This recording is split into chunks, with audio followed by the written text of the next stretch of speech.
घर में बनत खाना बा आ जहे तहे कहत कि जमीन में हमरे खाना। द जेपी यादव शो, द कपिल शर्मा शो तो आप सब जरूर देखे होंगे। कभी किसी ने सोचा नहीं था कि भोजपुरी में भी कभी कोई शो इस तरह का आएगा।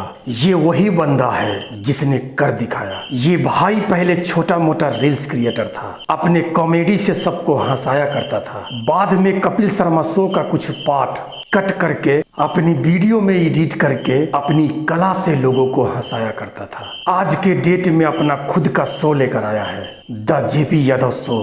कहते हैं ना, मेहनत करके कुछ भी हासिल किया जा सकता है।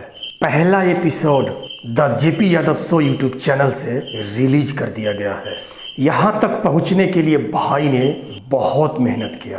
कोटा में के राशन से घर में बनत खाना बा आ जहे तहे कहत कि जमीन में हमरे खाना। भाई ने मेहनत किया है तो मेहनत रंग लाएगी। इस भाई के नाम पर एक शेयर तो जरूर बनता है।